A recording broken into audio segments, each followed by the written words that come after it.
Okay, so before we officially start today's lecture, I've been hearing some feedback from all of you that medyo nadidisappoint kayo sa mga nakukuha nyong test results sa mock test. Okay? Why is that? Kasi feel nyo ang baba masyado. Parang malayo siya sa target yung score. But it really depends on each individual. Kasi depende din sa inyo kung ano yung target score nyo. Maaring ikaw, 5 yung sa'yo. Anong target score mo pala? Our part is 4.5. 4.5. And then we have academic students. Are you academic students? Your required band score is 6 or Actually, hindi rin po siya record. Okay. So, walang sinabi kung ano yung kailangan. Okay. So, basically, pag academic, it's 6, 6.5, or 7, depending on kung student visa, tas kung anong university, or kung saan kayo mag-work. And how about you? General training? 4.0. Okay. And Kenji, how about you? All right. So some of you have been getting really low initial scores in your mock tests. As I said, initial, when we say initial, it means that yun lang naman yung umpisa yung nakukuha. So sometimes nakaka-discourage, all right? But I want you to bear in mind that IELTS is really a process, okay? Because when I started having my mock tests, of course, as a coach, I'm required to get a high score. Kasi nakakahiya naman, di ba? Coach ka, tapos ang baba ng score mo sa IELTS. But honestly, in the beginning, I was only getting 5. So, because I was not yet familiar with the IELTS exam. I was not familiar with the flow. I had zero expectations on how difficult it is. So akala ko simpleng English test lang siya. But apparently IELTS is the #1 proficiency examination for English in the world. That's why it's highly standardized. Kaya mahirap talaga ang IELTS. Okay? But as I said last week, hindi naman to pass or fail because it's an assessment test, which means it only assesses kung ano talaga yung level mo sa speaking in English. So wag kang madidisappoint if you feel like you're getting a low score. It just means that you have to work on your speaking skills and the other components a little more. So today, we're going to talk about the common mistakes in the IELTS. I know a lot of us are very intimidated when we hear the word mistake. Sino ba naman yung gustong pag-usapan yung mga mali mo, right? Or yung mga flaws mo, or yung mga weak areas mo. It kind of feels intimidating because everyone has ego, everyone has pride. Na parang, ayokong i-point out mo sa akin yung mga mali ko, right? It hurts me, it degrades me, makes me feel small. But it's very necessary for us to talk about mistakes. Why? Because when we identify the mistakes, we know what to avoid, right? And you cannot progress in doing something without knowing what your weak areas are. You have to acknowledge them, you have to embrace them, because that's the only way for you to improve. Okay? You can't progress to the next level if you keep doing the same mistakes. So that's why it's very necessary for us to talk about the common mistakes in the IELTS. The first few slides are very general mistakes na parang, kailangan pa bang pag-usapan to? You'll see later. But then I realized these general mistakes in IELTS are actually the most important ones. Mukha siyang simpleng mistake lang. But it makes a big deal. Okay? Let me just move on to the next slide. So the first one is not listening to the lecturer during the lecture. Okay? It happens sometimes. Kasi there are students who come here Hindi sila present emotionally or mentally. Baka lumilipad yung isip, nagde-daydream, may iniisip na problema or stressed sa life. Those are reasons why a student would not be listening. But as of now, I can see you guys and you seem like you're laser focused on me, so that's good. I'm happy naman.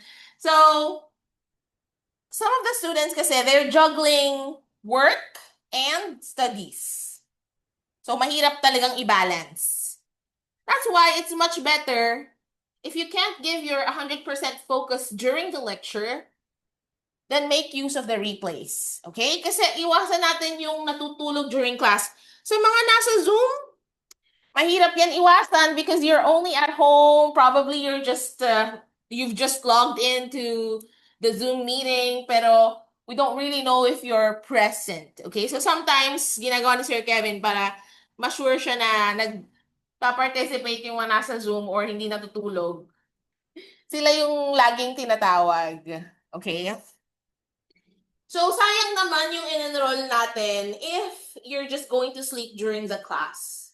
Of course, you have to give your full attention. Kasi you paid for this. Sulitin naman natin, right? Although, yun nga, the review is valid for 1 year. You can come and go whenever you want. Alright? Pero huwag kayong matulog during class because you're gonna miss out on very important pointers. And don't worry because our classes are very interactive, meaning I do encourage you to be more active listeners and students instead of being passive. So ano ba yun, ma'am? An active student or listener is someone who does participate during the class. Kaya kung mapapansin nyo during our grammar lectures, I am really asking for more participation because I also want to know ano ba yung concerns nyo when it comes to grammar and other stuff. And the last one, lack of IELTS preparation. Madalas na nangyayari, okay? May mga test takers na dumediretso na sila agad sa pagtitake ng IELTS without taking any review classes. Hindi man lang nila sinerch what's IELTS. Basta lang daw, binook ng kamag-anak, mag-IELTS ka, you need it for your requirements abroad. They had no idea what IELTS is.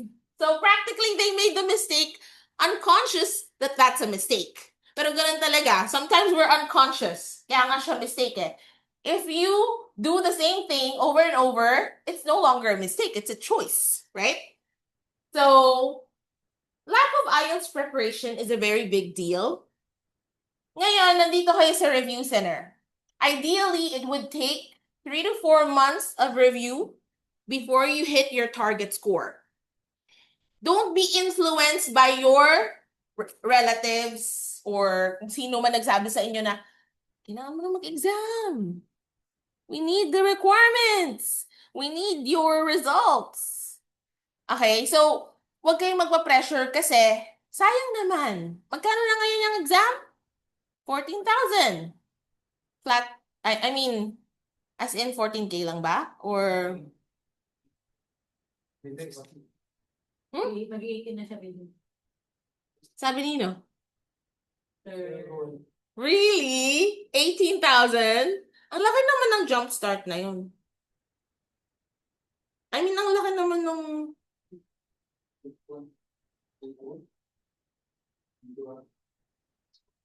So anyways, yun nga, isa sa mga magiging kompromiso is if you don't get your target score on your first take, meaning magsasayang kayo ng 14K. So, don't take the exam, don't book the exam just because you're pressured. Book the exam when you know that you're 100% ready. Paano mo malalaman yun? That's why your coaches are here to give you assessment through coaching, okay? So, accomplish at least 10 writing outputs. So, we have dalawang parts ang writing, task 1 and task 2. So, at least 5 writing outputs for task 1, 5 writing outputs for task 2. ang maisubmit ninyo at mapacheck? Kanino? Kay Sir Kevin. Hindi sa akin. Hindi pa sa akin. Kay Sir Kevin muna. So, take note of the word or the phrase at least. Ibig sabihin yun yung minimum. Right? At least 10 writing outputs. We're encouraging you to do more. Okay? Because if you're going to be here for 3 to 4 months, how many weeks is that? Let's do the math. In 3 months, you'll be here for 12 weeks. Kung consistent ka. Eh, kung absinera ka. Syempre, hindi yung 12 weeks, di ba? May mga skip-skip ka pag ganyan. So, ngayon, if 12 weeks kang nasa review, meaning, weekly, nakakapagpa-check ka.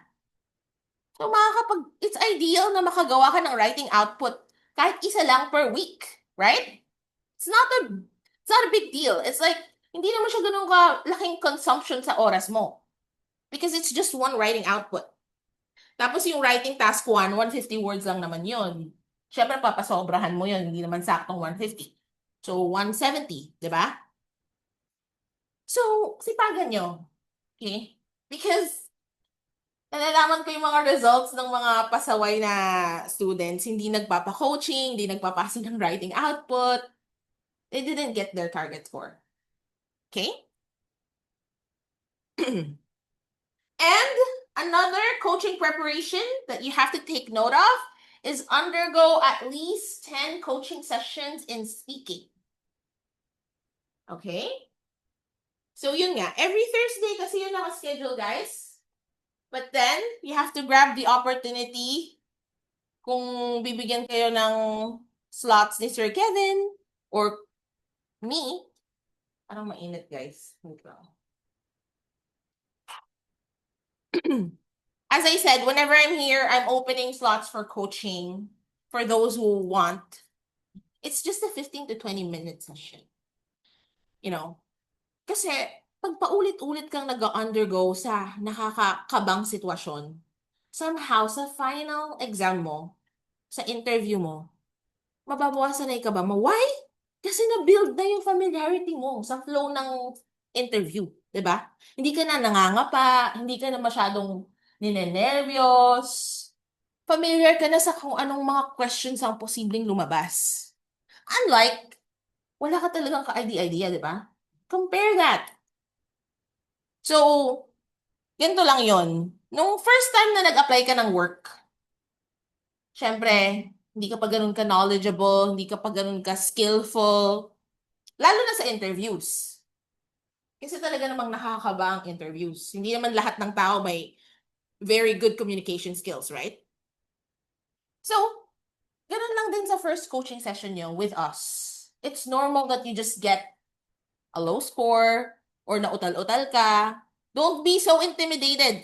Ang problema kasi sa batch na to, yung mga, hindi nyo sila nakikita kasi di na sila pumapasok. Pero, a few weeks before kayo pumunta dito, before ko kayo makita, pumapasok sila. Hindi mo na sila nakikita, di ba? Yung iba nag-PM sa akin, ma'am, di ako makapasok kasi, ganyan. You don't really need to do that naman. You don't need to update me about your shenanigans or your whatever is happening in your life. But if you want, pwede naman. Okay, so 10 coaching sessions, achievable siya kasi nga 3 to 4 months ka magsistay. So kung weekly ka magpapa-coaching, talagang achievable ang at least 10 coaching sessions in speaking. And of course, may enhance din yung speaking skills mo. But the best way for you to really enhance your speaking skills in English is to use the language on a daily basis. By the way, yung isa kong trabaho, guys, I teach Korean, Vietnamese, Japanese, and Chinese students English as a secondary language. And I noticed that those students who book their classes daily, mas mabilis sila mag-improve kaysa sa mga students na nagbubook lang ng classes twice a week. Kasi nga, you need to practice the language in order for you to acquire and adapt all the necessary skills. Okay? But, may mas effective way pa kung paano nag-improve yung mga Korean students namin. Nag-open kami ng program kung saan umuwi sila ng Pilipinas twice a year. They stay here for 2 to 3 months. So, sa winter break nila, naka 2 months sila dito sa Pilipinas. Sa summer break nila, I think 2 to 3 months. So, isa sa mga very important rules na in-implement namin, kasi magkakasama sila lahat sa isang bahay. They are not allowed to speak their language. They just have to speak in English 24/7. Ang bilis ng pag-improve ng speaking skills nila. Dahil sa immersion. If you immerse yourself in something, you really get better. Okay? So that's why I'm encouraging you, every opportunity that you have to speak in English, to train your mind, grab that opportunity. Okay, another important reminder. Read English intellectual articles. I don't want to restrict it to just reading kasi alam ko naman ngayon, not everyone has a habit of reading. Pero, the reason why you're here in a review center, expected naman, mag-aaral ka, right? So yeah, you have to do a lot of reading. But there are other resources naman, like watching movies, YouTube videos, listening to podcasts, if tamad ka talagang magbasa, basta nai-input sa brain mo. Okay? So, these are the common, marami pa namang iba guys, pero ito yung mga nire-recommend ko personally.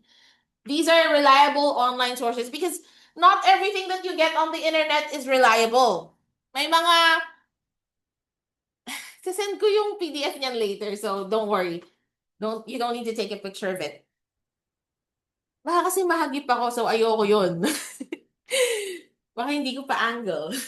So, not everything that you find on the internet is reliable. Some sources, some articles are already outdated or they have misinformation.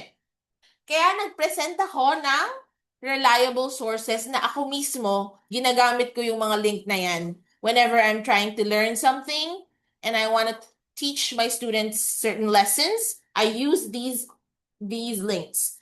So we have Khan Academy and talagang hinanpick ko rin yan guys kasi free yan. You don't need to pay for any subscription, easy access, free access to their materials. Okay? Khan Academy, ang daming lessons dyan for English, of course. Engu.com, ito pinakagamit ko to talaga. Engu.com specifically has a section wherein IELTS speaking practice yung nakalagay. All you have to do is click it. When you navigate on their website, may iba't ibang features yung website niya. At isa doon is practicing IELTS speaking. So yun, di ba? There's no reason for you to tell me na wala kang materials because we provide PDF files, we provide handouts, and you have online sources. TED-Ed, of course, sino ba naman hindi nakakaalam ng TED-Ed, right? TED Education, isa din yung website kung saan may mga updated social issues, iba't ibang category, social, historical, geographical, etc. And then we have how stuff works. Kasi sa pagsusulat ng essay, very important na knowledgeable ka rin. Okay? Yun nga, it's not an intellectual exam, but still, iba pa rin yung may baon. Di ba? Iba pa rin yung may alam ka sa mga bagay-bagay. And baka ang tagal na rin nung huli kang galing sa school, di ba? Kailan ka graduate ng college? Ako, ay, wag na pala ma-reveal yung age ko. Parang hindi, medyo matagal na rin ako hindi nag-college. Feeling ko, if hindi ganito yung trabaho ko, mangangalawang rin talaga yung isip ko. Because, if you don't sharpen your brain, it's gonna be purol. Ano ba sa English yung purol? Basta hindi na siya ganun kahasa. Okay? Yung memory natin, kapag hindi natin pinapractice yung brain, nagiging makakalimutin tayo, hindi na siya ganun kabilis mag-pick up. So, advantage for me na ganito yung trabaho ko kasi napipilitan talaga ako mag-aral. Because I can't give what I don't have, right? Kung magtuturo ako tapos hindi naman ako nag-aral, then I'll be just babbling nonsense here. I have to make sure that everything I say makes sense, right? Or else my students won't trust me. Okay, let's read this cute quotation over here. Reading is a discount ticket to everywhere. I'll give you a couple of minutes to ponder on this quotation and think why. Why do you think reading is so important?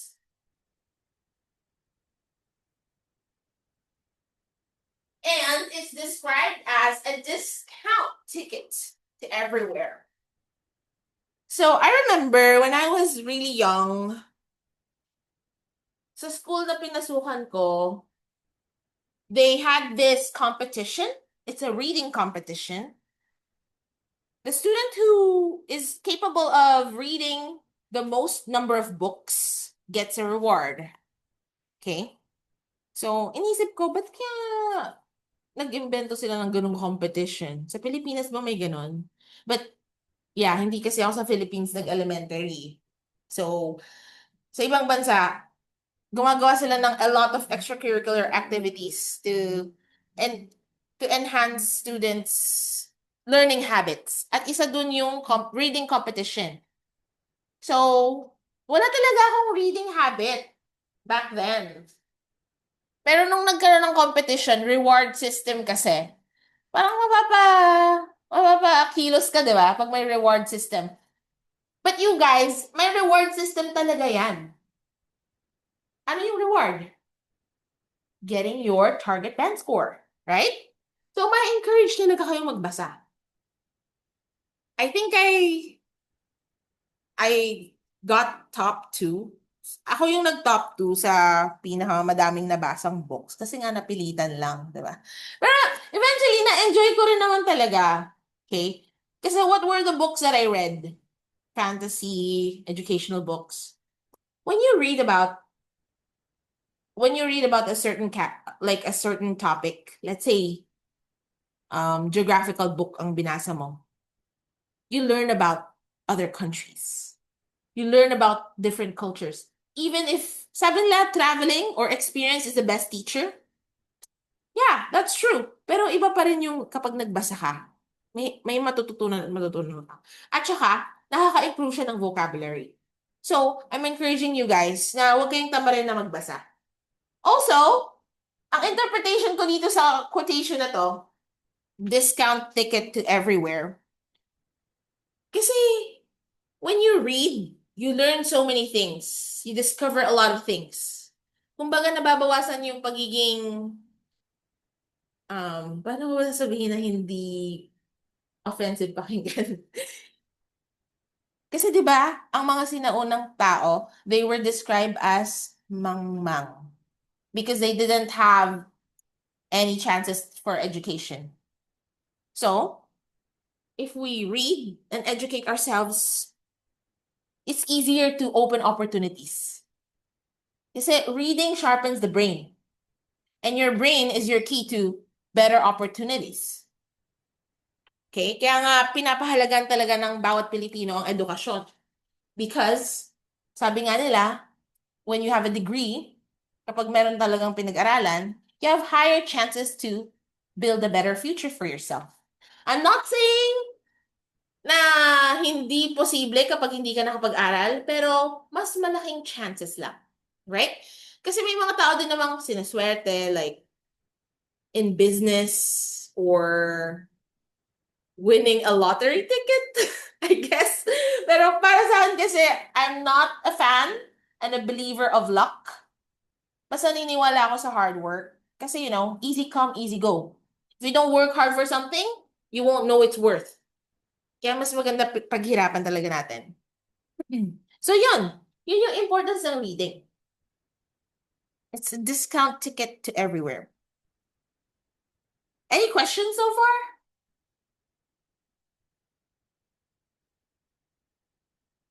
Okay, general training students, we have Kenji and Anna and Sir, what's your name? Jason, okay. For the next, I think for 30 minutes ang pag-uusapan natin, task 1 ng general training. Pero may kapupulutan din naman kayong aral dito, kaya okay lang din naman, okay? So, the second half, we will be talking about writing mistakes in academic, task 1.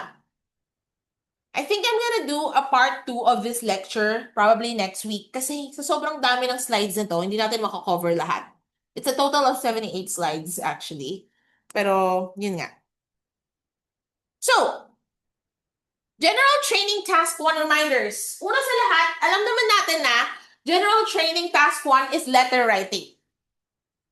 So, yun yung pinagkaiba sa academic. Kasi sa academic, graph interpretation, statistical data. Diba? Yung task 1 nyo. Pero ang general training, pinagpala sa lahat. Letter writing lang ba naman, di ba? Pero wag natin ilang lang ang letter writing kasi mahirap din naman yon. Okay? Lalo na kung medyo pahapyaw nyo lang yung pinag-aralan nung high school or nung college tapos nakalimutan mo na rin eventually, right? Kasi ako, kung di ko na-review yan, malamang limot ko na rin yung mga pointers. So as you know, this is a test. You're not gonna literally write to someone. No need to add any address. Hindi mo na kailangan lagay yung address. Okay? Mamaya papakita ko sa inyo yung format. So, these are reminders. Unang-una sa lahat, remember that the format should be in block. Ano ba yung block format na sinasabi mo, ma'am? Ito siya. Wait lang, guys. Alright, so ito ang sinasabi nating block format. Kung mapapansin nyo, hindi yan Tagalog, hindi rin yan English, huwag nyo nang basahin. Yung format lang yung pagkuunan nyo ng pansin. Dito sa site na to, yan. Hindi naka-indent ang mga paragraph. Pag indented kasi, ibig sabihin, kinlik mo yung tab, nadasog siyang ganon, okay? Yan yung indented. At kung mapapansin nyo, may space after each paragraph. Ito, sobrang mali ito. Hindi nyo dapat i-follow tong format na to, okay? Ito lang tayo, block format, which is no indentation, one space after each paragraph. You got it?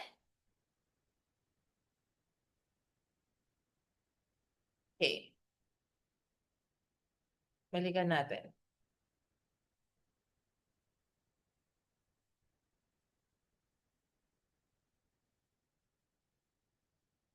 Alright, so, for your letter, ganun din. Wala ka nang kailangang indent sa letter mo, block lang lahat, okay? Don't put the address and the name of the recipient at the top part of your letter. Sino dito naabutan yung nagsusulat pa ng letter? Ako naabutan ko yon. Talaga? Like, nagsusulat ng letter sa ibang bansa, tapos dadalhin sa post office, tapos i-mail. Hindi nyo na na-experience yon. Okay, so, ako na-experience ko yon. And masaya naman, kasi parang excited ka after a few weeks may matatanggap kang reply. Ganun. Yeah, exactly. Postcards. Eventually, nagbago na lahat, right? Kasi because of technology, advancement and all, everything happens in one click, right? Pero yun nga, hindi nyo na kailangang ilagay yung address sa top part ng letter. Don't forget the commas. Where should you put the commas? Of course, after Dear Sir, Madam, comma. Yours sincerely, comma, and then your name. Answer all bullet points. Sa lahat naman ng subtest ng IELTS, kaya may bullet points is because they want you to incorporate that in your writing outputs. Whether it's task 1 or 2. So, yung bullet points na yun yung content na gustong makita ni examiner sa output mo. So, hindi mo siya pwedeng skip. Make sure na incorporated siya So, basahin mabuti yung task description. Know who you're writing for. Malalaman mo yung tone ng isang letter kung naka-address siya sa friend, kamag-anak, or kung naka-address siya sa boss mo or future employer. Siyempre, pag kamag-anak at friend, informal yung tone. Pwedeng, Dear Mother, or Dear Anna. Ganun lang. Yun yung informal. Pero pag formal, at yung boss mo yung susulatan mo, Dear Ma'am, Sir. Pwede mong lagyan ng name kung alam mo talaga yung name ng boss mo. Pero kung hindi, pwede namang Dear Sir or Madam, ganun. So, you have to know who you're writing for. Kasi kung ang hinihingi sa task description is write a letter to a friend. Siyempre, hindi mo sasabihin, Dear Ma'am. Kasi ang friend mo nga siya di ba? Gets nyo? Ang isusulat nyo, yung name na ng friend nyo. Dear Anna. Dear Charo. Ganun. Ay, kay Charo pala magsusulat. So, pay attention to the instruction given in the task description para malaman mo kung formal letter ba yung gagawin mo or informal letter. So now we're going to talk about the types of letters. These are the different types of letters. Invitation letter. Write a letter to your friend inviting her to your wedding. Ganyan, okay? Pwede rin namang application letter, which is formal. Of course, you're writing an application letter, meaning you're applying for a university or you're applying for work, for employment. Of course, formal to. Okay? Resignation. Eto. Importante, marunong kayong gumawa ng resignation letter, okay? Kasi if ever na hindi na kayo masaya, hindi na kayo masaya sa trabaho nyo or sa katrabaho nyo, syempre, resign na, di ba? Don't stay in places na hindi naman nakaka-grow sa personality natin or, you know, if something takes more than it gives, you have to let go. Resign na. So, December na, kunin nyo na yung mga 13-month pay nyo, tapos nag-render na agad ng resignation sa January no? Okay. Recommendation letter. If you want to recommend someone, these are the most common ones though. We have the complaint letter and the request letter. Complaint letter, ito yung mga task description na you received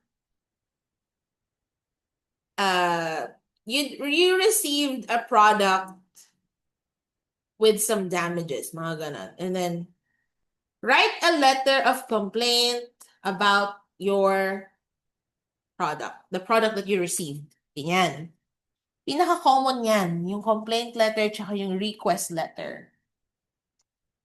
Pero hindi ko naman sinasabing ang aaralin nyo lang ay request tsaka complaint letter Aralin nyo din lahat. Ilan yan? 6. So magpasa kayo, tigi-tigisa kay Sir Kevin. Okay. Any questions about the types of letters? Now we're going to talk about the parts of a letter. The letter format has 6 main parts. Pero yung body paragraph kasi, pwedeng 1 to 3 paragraphs yan. Depending on the bullet points, of course. So we have the greeting or salutation. Yun yung my dear sir or madam. Opening, yun yung next na paragraph. Sasabihin mo agad kung ano yung purpose ng letter mo. Yung body paragraph naman, i-address mo dyan yung mga bullet points. Yung closing statement, dun mo ilalagay kung paano ka i-contact. And then sa sign off naman, yun yung yours sincerely, respectfully yours, and then lastly, your name. So if you want a more detailed explanation, here it is. So number 1, we have greeting or salutation. If it's a formal letter, Dear Sir, Madam, if no name. Kapag hindi mo alam kung kanino mo i-address, hindi ka sure sa gender, play safe na lang tayo, lagay mo Sir/Madam. Ngayon naman, kung kilala mo naman talaga, yung susulatan mo, alam mo yung name, ilagay mo Mr. Smith or Miss Jones. At of course, yung comma after nung name or after nung sir, madam. Pag semi-formal, formal or informal letter, ayan. Dear John, dear Alex, if you know the person. Yes? Pwede kong maglagay ng slash na dear sir madam. Yes, pwede. Kasi hindi mo sure kung yung kausap mo ba or yung sasendan mo ng letter. Walang nakalagay sa task description. Ang nakalagay lang, write a letter to your employer. Eh, hindi mo naman alam kung lalaki ba or babae si employer. So, lagay mo na lang, dear sir, madam. Okay?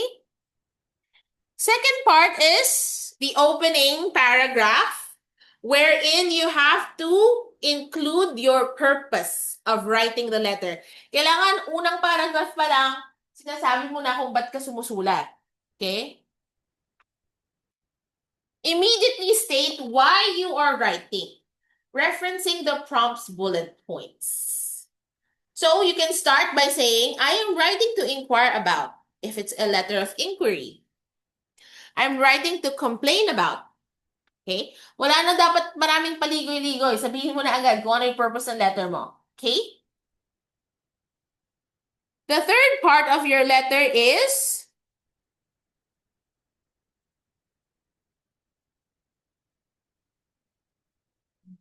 wait lang guys. The body paragraphs. As you can see, may naka-open and close parenthesis 1 to 3 paragraphs depending on the bullet points na nakalagay sa task description. So, dedicate 1 paragraph to each bullet point from the task. So, may mga bullet points kasi yan. Nakapag-mock test na kayo? Yes. So, sometimes, dalawa lang yung bullet point, sometimes tatlo. It really depends. Okay? So, advisable na mag-dedicate ka ng 1 paragraph for each bullet point. So, meron tayong greeting, yung unang paragraph, which is the opening paragraph, and then, depende pa kung ilan yung bullet points. So, hindi naman kailangan sobrang haba ng paragraph, ha? Basta maka 150, 160 pataas na words. Use clear topic sentences to introduce each point. Okay, very important ang topic sentences. Para naman alam mo din yung parameter ng sasabihin mo. Okay? So start with the topic sentence. Develop each point with relevant details and explanations. Okay, so kahit sa speaking, sinasabi ko, ayaw ng examiner ng maraming paligoy-ligoy. Sabihin mo muna kung ano yung sagot mo and then explain and give examples. Okay? Ayaw niya ng marami ka munang pinaiikot-ikot mo yung words, tapos sa dulo mo pa sasabihin yung pinakasagot mo. Kasi pinaka-hate nila yung ganon. Be direct to the point. Even in writing. May nag-message dito. Wait lang guys ah. Basahin ko lang. Baka importante to ah. Si Michi lang pala. Kanina pa pala yun. Okay, so the fourth part, after ma-address mo na yung bullet points, doon na tayo sa closing statement. It's a brief sentence summarizing your request or looking forward to a response. So, pwede kang mag-add dito ng contact details mo. Okay? I look forward to hearing from you soon. You can contact me through this email or through this number. And then, thank you for your time and consideration. Para naman very polite ang atake natin, di ba? And of course, we have part 5, which is the sign-off or valediction. Yan. Pag formal, yours faithfully. Yours sincerely if you started with a name. Yours faithfully if you started with Dear Sir, Madam. And yours sincerely if you started with a name. Bakit? Because faithfully is more formal tone. Kasi di ba sabi mo, Dear Sir, Madam, hindi mo masyadong kilala yung tao. Ba't mo sasabihan ng yours sincerely? Eh, hindi nga kayo talagang magkakilala, di ba? So, tama lang na sabihin mo, yours faithfully. Very general. And then, kapag kilala mo talaga yung tao, if you started with a name, yours sincerely, mas accepted yung ganong format. And then we have semi-formal for napapakat na ako sa R. Semi-formal or informal. Pwedeng best wishes, kind regards, love, and then your name. Okay? Syempre kasi kamag-anak or friend mo yung sinusulatan mo, kaya pwede naman yan. Tsaka informal nga yung tone eh. So, if it's an informal letter, you just put your name, like, best regards, Shannon. Ngayon, kung medyo formal yung tone, like you're inviting your coworker to a wedding, lagyan mo na lang ng full name mo. Shannon S. Tino, ganon. Okay? So, before we proceed to writing mistakes, academic task 1, let's have a 5-minute break. You can go to the toilet if you want, water break, and mahirap nakakapuyat siya. Okay, let's begin with number 1, of course. Copying the task description. Okay. Isa to sa pinaka-common mistake na pwede mong gawin sa writing.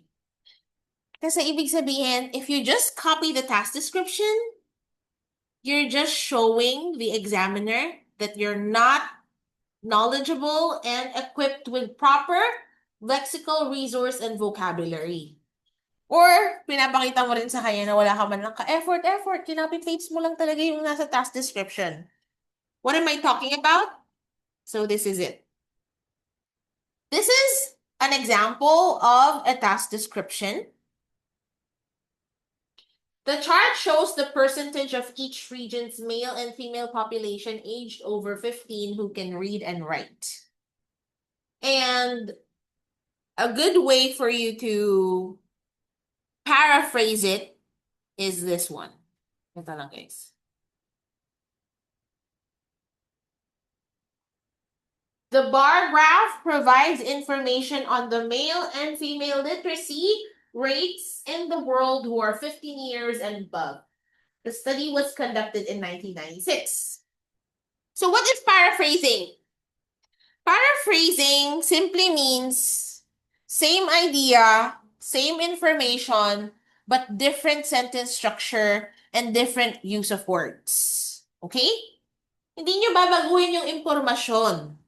Ang babaguhin nyo lang yung pagkakakonstruct ng sentences at saka yung vocabulary. Kasi nga, isa sa mga pinaka-pinagbabawal sa lahat is you will just simply copy the task description. It shows that you're incompetent. Again, let me remind you, this is a language assessment test. So meaning, gustong ma-check ni examiner kung magaling ka bang mag-paraphrase. It's one way for you to earn higher points, more points. Okay? So, the chart shows, binago niya, ginawa niyang more specific bar graph. Anong klaseng chart yung pinapakita sa illustration? Bar graph. Okay? So, it says, the percentage of each region's male and female population, hindi niya binago yung male and female. Why? Kasi pag ginawa mo yung girls and boys, we're pertaining to younger individuals who are 15 and below. Pero ang nakalagay, over 15. Aged over 15. So, pwede mo lang i-address as girls and boys yung 15 and below. Okay? Kaya hindi appropriate kung gagamitin mo yung girls and boys sa pag-address ng male and female. So, at saka since academically inclined dapat yung language mo, mas maganda pakinggan yung male and female. So, same lang din. Hindi niya binago yung part na yun. Tapos, dinagdagan niya lang ng isa pang info, which is the study was conducted in 1996. Probably, yun yung nakita niyang information na nasa bar graph. Dinagdagan niya. Hindi niya mismo kinopy lang kung ano yung nandun. Okay?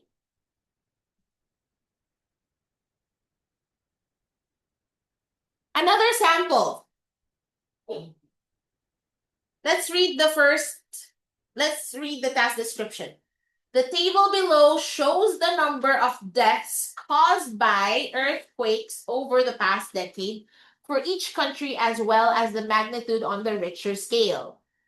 Okay, ano kaya yung mali sa sentence? Bakit kaya naging mali yung second example?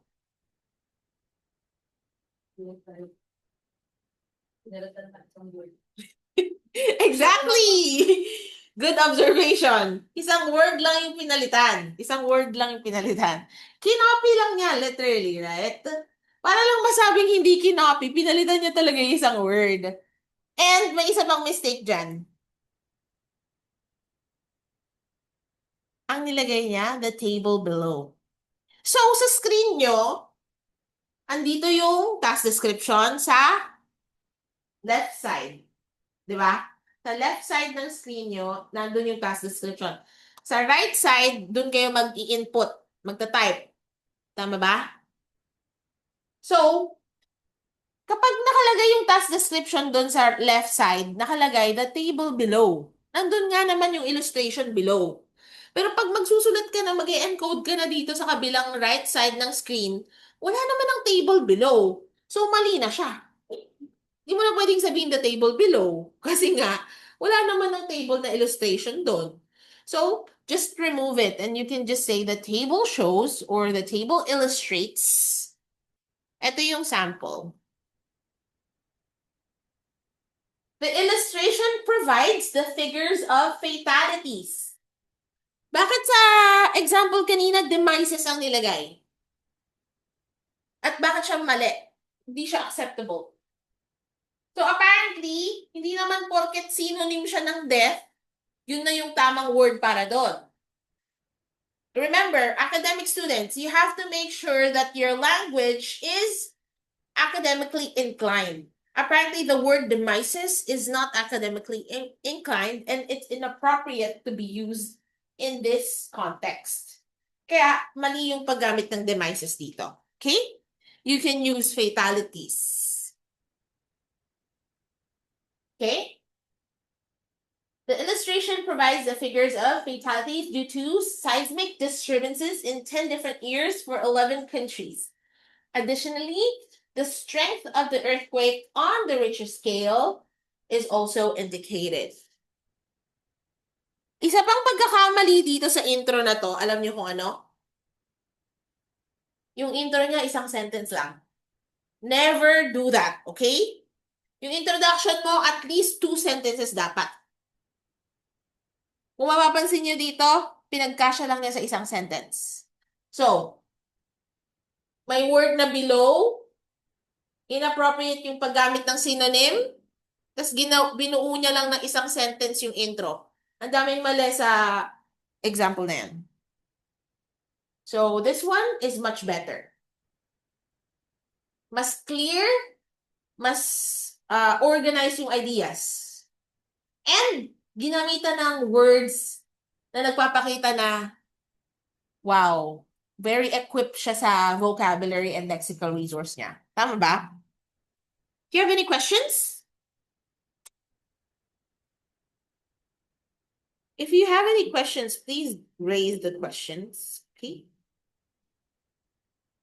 Ay, oo nga pala, isa-send ko yung payment.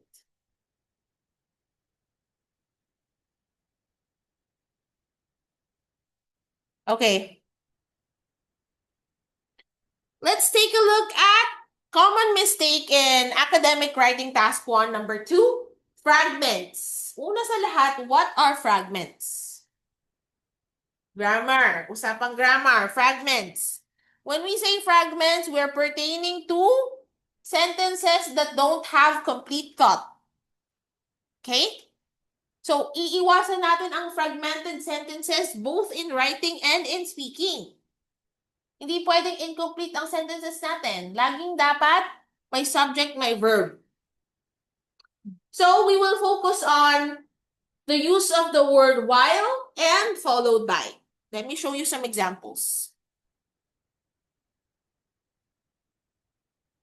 So una muna yung word na while.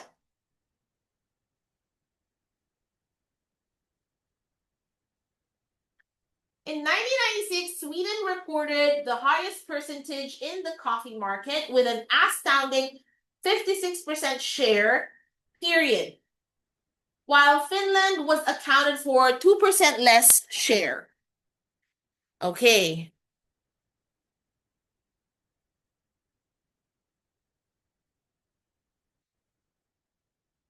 Let's focus on this.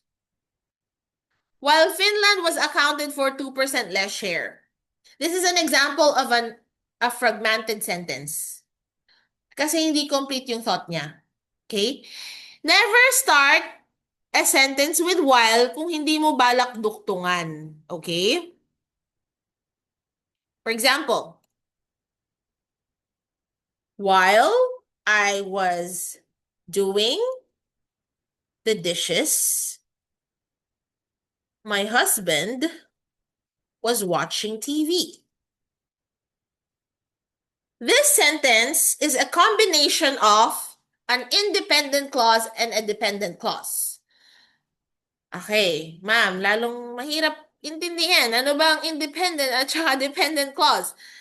A dependent clause is part of a sentence that cannot stand on its own. Hindi buo yung idea, okay? Like this one. While I was doing the dishes. So what? Diba? Ibig sabihin kasi nang nilagyan mo ng while, may kaduktong dapat yung sentence. While I was doing the dishes, yeah, okay, while I was doing the dishes, so what? What happened next? Lagi siyang may kaduktong, hindi siya buo yung thought, okay? So, that's why we call it a dependent clause. Independent clause is part of a sentence that can stand on its own. Like this one. My husband was watching TV. Buo yung idea, di ba? My husband was watching TV. Now, pag pinagsama mo si dependent at independent, buo yung thought. Habang nag-uurong ako, ginagamit niyo din ba yung term na urong? Lahat naman kayo taga Nueva Ecija, diba? Okay, so, while I was doing the dishes, my husband was watching TV. Pinapakita lang sa sentence na to na we're doing two things simultaneously. Okay? Habang nag-uurong ako, nanonood siya ng TV. Sarap ng buhay niya, diba? So, kagaya dito sa part na to, eto correct to. Kasi, imbis na period, nilagyan natin siya ng comma. At, syempre, dinuktong natin yung while Finland was accounted for 2% less share. Okay? So, mag-ingat tayo sa paggamit ng while. Make sure that you're not creating fragmented sentences. Okay. Next example is followed by. Same.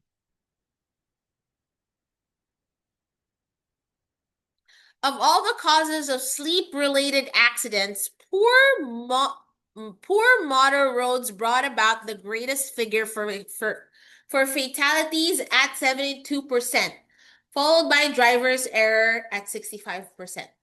So, instead of, pinilit niya kasing gawing two sentences. Kaya nilagyan niya ng period, tas dinuktong niya yung followed by. Naka-underline yan, guys, hindi to period ah. Okay? So, ang tamang structure, lagyan mo ng comma, iduktong mo yung followed by. Or else, pwede mong lagyan ng this. This is followed by driver's error at 65%. Pwedeng ganito, magiging buo yung sentence na yan. Pero kung sisimulan mo lang siya sa followed by, fragment yan. Meaning hindi siya complete. Okay? Do you understand? Gets niyo ba yung idea, guys? Yeah, it's easy to understand, right? Yan yung mga options na pwede nyong gawin. But, of course, avoid these kinds of sentences kasi pinipilit lang talagang gawing dalawang sentence. Pero nagkakamali sa grammar.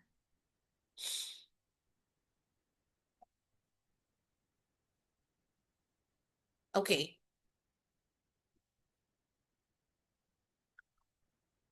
Mistake number 3, repetitive use of words. Paulit-ulit sinasabi ni Sir Kevin, huwag maging repetitive sa paggamit ng words. Kasi nga, hindi mo pinapakita yung pagiging competent mo when it comes to vocabulary and lexical resource. Kaya sobrang dapat iwasan yung repetition. Even sa speaking. Kung kaya, minsan kasi sa sobrang kaba mo, parang mapapaulit-ulit ka na lang ng sinasabi. Pero if ever na kaya mo siyang gamitan ng synonyms, that's much better. Okay? So let me show you some examples. Canada spent 15% on education in 1997, while US spent 20%. UK spent 25%, while Ireland spent 16%. How many times did the word spent was used? 4, right?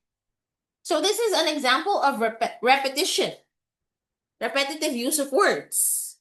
Okay. Pero, sa paggamit nyo ng synonyms, kailangan ingat din ha. Kasi, sa example dito, legitimate paraphrase, yung word na splurged, hindi mo siya pwedeng gamitin sa lahat ng figures. Because splurge means, tinutukoy lang ito yung pinakamalaking figure. Kasi pag sinabing splurge, nag-splurge ka. You splurge your money in shopping. Ibig sabihin, pinakamalaking na allot na budget is sa shopping. Nag-splurge ka, okay? So, UK splurged 25% of its budget in education while Ireland allocated. Allocated means nilaan. Okay? So, it's another way of saying spent. In addition, US expenditure was accounted for a fifth of the total, while Canada spent 15% on government-subsidized learning in 1997. So, yung word na expenditure, hindi siya verb, pero pwede din siyang pang-alternate sa spend. Kasi expenditure means expenses. Okay? Ginawa lang siyang noun. Yung function niya is noun. US expenditure was accounted for.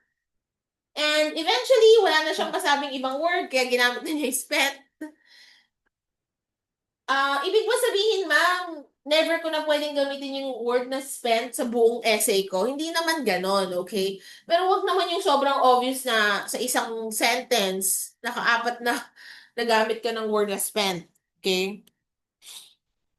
Alright, now number 4, not using the block format. I already showed you this earlier. So this is for your essay na. For your essay, yeah. Academic. Block paragraph. Huwag lagyan ng indentation. Remember to put a space after each paragraph. Okay, formatting mistakes. Number 5, formatting mistakes. Not leaving spaces between paragraphs, erasing words within sentences, and leaving the spaces blank. Let's talk about capitalization. Do you know the basic rules of capitalization, guys? What are the words that need to be capitalized? First, words. The first letter of the first word in a sentence. That's the number 1 basic rule. Number 1 basic rule, first word of the first letter of the first word in a sentence. Another one is holidays.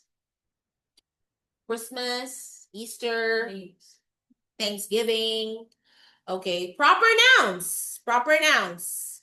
Name of a person, name of a city, name of a country, proper nouns such as restaurant, names of restaurants.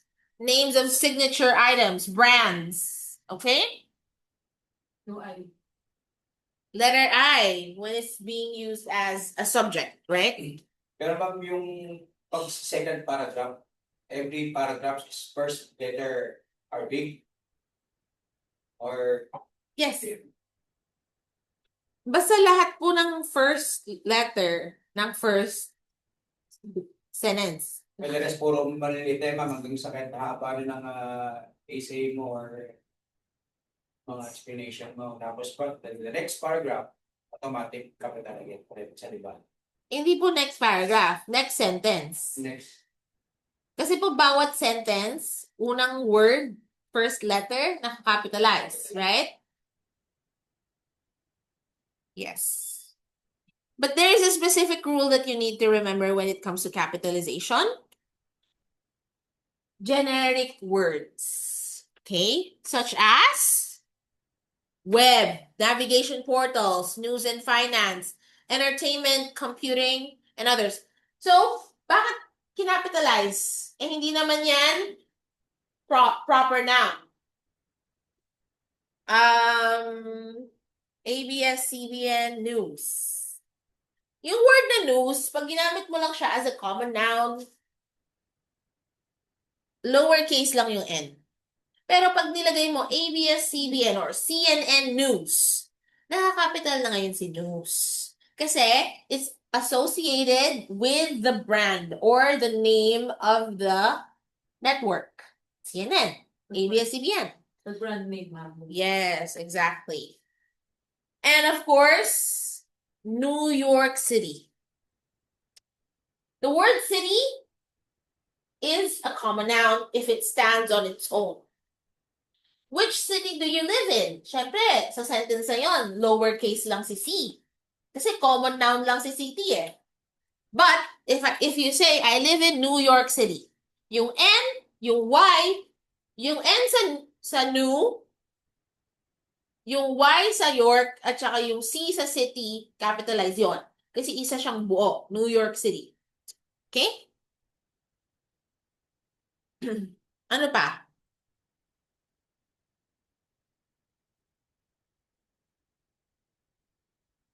For example, Bank of the Philippine Islands. Yung word na bank. If it's used alone, and if it's used as a common noun, just lowercase lang yung B, bank. But, About the RBC, same thing, all capital. RBC? RCBC. Na mayroon RCBC, mayroon RBC. What does it stand for? Yung kasing bangko sa Canada is RBC eh. What does it stand for? Bangko din siya. Pero siguro then here, wala pa yan. R. Ginawa ng Meron din. Baka pwede rin. Di ba? Alamin natin. It's not the common bank yung sige sa Pilipinas, but Ma'am, yun nga ang magiging question. kasi How about the acronyms? Capitalize, of course. ito mama, Pero hindi ina-advise kasi eh. it's RBC. So, all capital din siya. RBC Bank in Canada. Gusto ko lang i-clarify na din yung Royal. Hindi siya rural. Royal. Royal Bank of Canada. so, all capital din ba yan, ma'am? Or talagang ginawa lang ng parang abbreviation lang ng ano? Real bank. Lahat po na abbreviation nakakapitalize. Eh, Kanina, I saw, yung TV. Parang kanina, malaki siya kanina. May isang example nga dito. Wait, papakita ko. Balikan natin yun. Yung tinipe nyo lang po yata yun. Tinype ko. Yung while Hindi ko na, unconsciously, hindi ko alam kung nilagay ko is small or big. TV naman. Abbreviation kasi siya ng television. Kaya capital TV. Okay. Okay? I have a question. Yes. But if you're referring to yourself, like for example, every time you use the I, does it have to be capitalized or you can use it just No, it's always capitalized. Always, always. It's one of the most top rules in grammar. If I is used as the subject, always capital, okay? Pero marami tayo kasing nakasanayan natin na informal na kasi sa texting, tsaka sa chatting. Yes. Yun nga ang, kaya maganda rin na nagre-review tayo, di ba? Capital din po yun. Hindi po pwedeng lowercase yun, okay? So, tamang-tama. Yung next na common mistake sa academic writing task 1 is using all caps. Never niyong gagawin yan, ha? Kasi, isa sa mga grading criteria niya sa writing is capitalization. Ngayon, madaya kapag kinaps lock mo lahat. Hindi malalaman ngayon ni examiner kung marunong ka bang mag-capitalize or hindi, di ba? Ginawa kasi ni Pam, excuse me, ginawa kasi ng kasama namin yan, yung nag-mock test kami, In all caps in niya. all caps niya. Hmm. Play safe siya, ganun. Hindi mo na kailangan ng small letter. Kasi ang pagkakaalam ko, pag all caps, galit. Galit. Galit. Hindi ka kakakita. Yung gigil na gigil ka na, no? Okay, so yan. Wait lang. Tapos ba tayo na?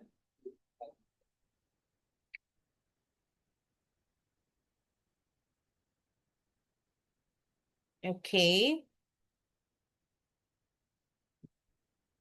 Parang dashing. Di ba? Confusing sa akin yung pag-use ng Okay, dash. minsan kasi yung adjectives two-word siya.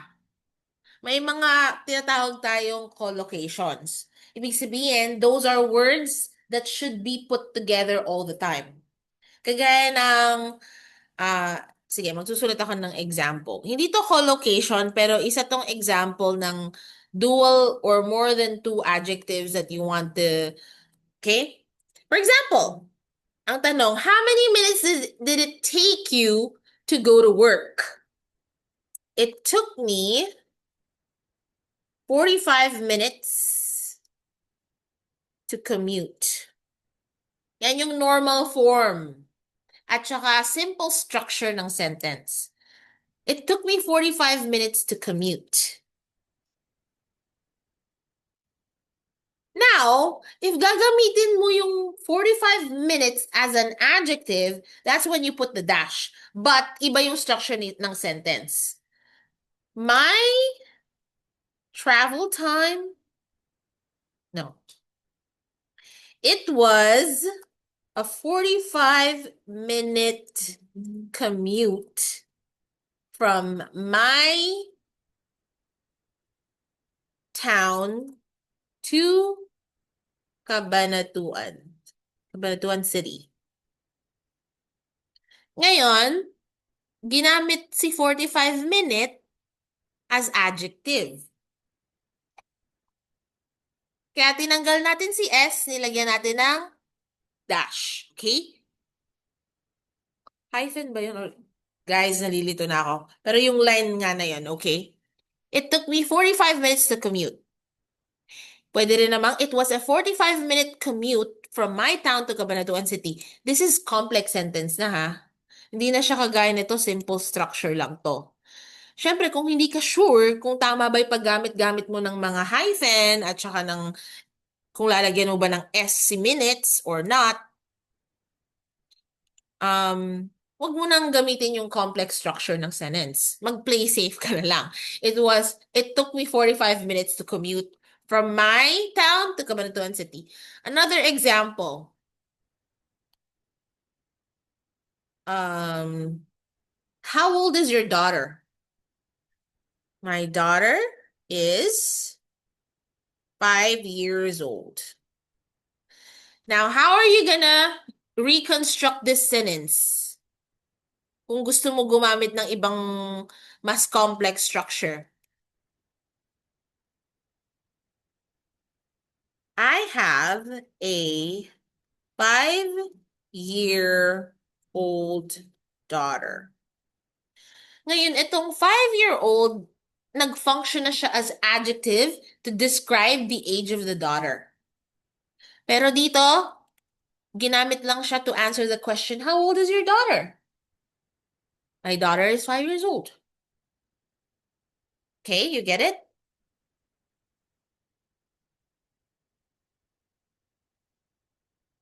Okay, so yun lang naman yung rule number 6, guys. Very easy lang naman, okay?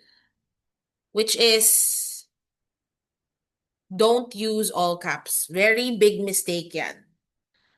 By default, Zero. zero ka na. Zero ka na sa writing mo. Okay? Uulit. 9K ang ulit ng per skill, ha? 9K. Alright.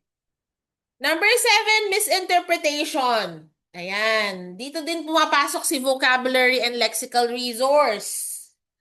Kasi, isa sa dahilan kung ba't misinterpret mo si task description is because di mo siya naintindihan. At dahil lack ka sa vocab and lexical resource. Yun lang naman talaga yung dahilan kung ba't misinterpret mo, okay? So, kung minsan nalilito tayo sa instruction sa task description, tanungin natin ang mga sarili natin. Tama pa bang nag-IELTS ako? Charot. Hindi. These are questions that you could ask yourself. What is the graph all about? How can I best simplify, lengthen the discussion?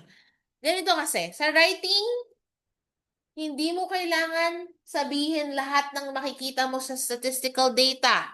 Kaya nga may task description kasi dun nakapaloob, dun sa task description yung parameters ng magiging output mo, writing output mo. Kasi hindi naman bawat figure ilalahad mo, like i-include mo sa essay. Hindi.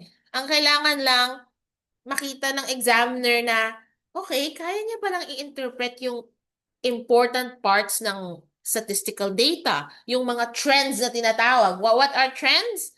Yun yung mga malaking pagbabago or obvious changes in statistical data in the illustration that will be presented on your writing task 1. Okay? Which grouping variables will I use? Can I employ trending? Yan. These are the questions that you should bear in mind. And ginaguide naman kayo always ni Sir Kevin kung ano yung mga kailangan yung sagutin sa mga writing tasks niyo. Okay? And number 8, trying too hard. May mga test takers na sobrang lalim na ng mga words na ginagamit, pero obviously, namamali siya ng paggamit sa words na yun. So, try to make sure na akma lang yung level ng vocabulary mo sa totoo mong level. Okay? Kasi minsan, we're taking risks, we're using difficult words, but we don't really know the proper function of that word. Gusto mo kasi magpa-impress ka examiner, gano'n.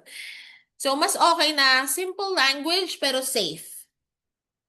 Okay, this is an example of statistical data that could be presented on your writing task 1 for academic students. Grabe naman yun. Bakit? Ganyan talaga yung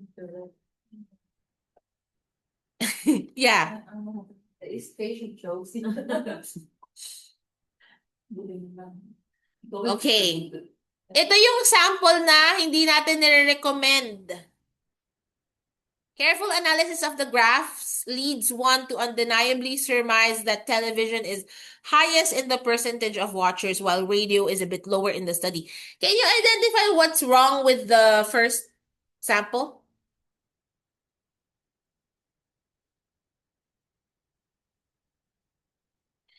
Masyadong malalim yung mga words na ginamit. Ang key kasi, mapaintindi mo yung interpretation mo in a simple way. Tapos yung letter T at R, hindi naman kailangang capitalized. Kasi common noun lang naman sila. Wala namang nakalink na radio station or TV channel. So, mas okay na i-identify mo agad din yung mga ganyang details. Pero yung careful analysis mo, okay siya? Careful analysis. I would not start my sentence with that. Okay? Kasi parang Sobrang big. the word careful itself it's not academically inclined. Diba? So, basahin natin yung better overview. Overall, more people watch television than listen to the radio. Very simple, di ba? Yun na daw yung pinakita sa graph. Mas marami nga naman nanood ng TV kaysa sa nakinig ng radio. Although a greater percentage of the populace did the latter during the morning. Watching TV recorded more audience at night. So, sa umaga daw, mas maraming nakikinig ng radyo at sa gabi naman daw, mas maraming nanonood ng TV. Okay? As simple as that. It doesn't have to be so complicated. Pero kasi pang band 9 tong ano na to sample. Yung latter na nga kami yung explanation. Halimbawa, may binanggit akong dalawang bagay, situation. Latter, yun yung huli kong binanggit. Okay? So for example, overall, more people watch television than listen to the radio. So una kong binanggit TV. Ang sunod kong binanggit radio. So ngayon, ang sabi niya, although a greater percentage of the populace did the latter, which is nakinig ng radio. Okay? Yung latter. Hindi ko rin alam. Initial. Kasi umpisa, di ba? Initial. So, kung may kausap ako, parang tinatanong niya ako, or the latter, tinatanong. Oo. So, halimbawa, sinabi niya,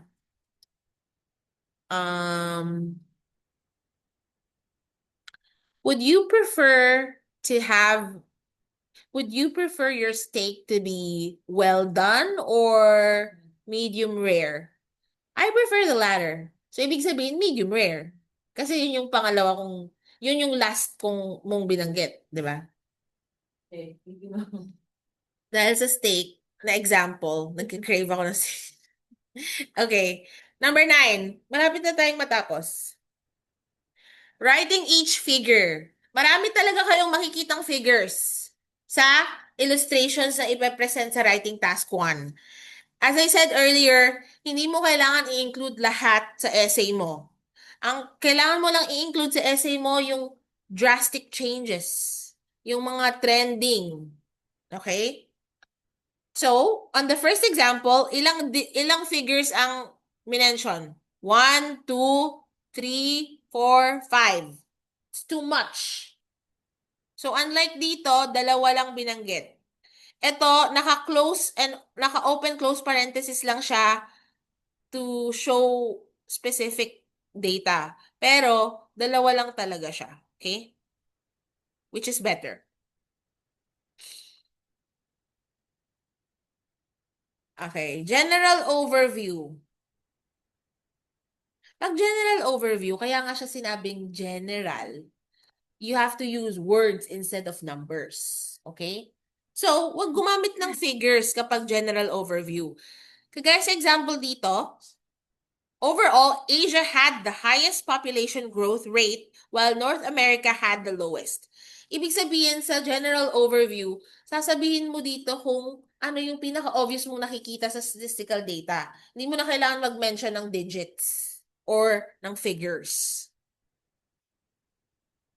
Okay, hindi na natin to maitutuloy kasi mag-11:30 na.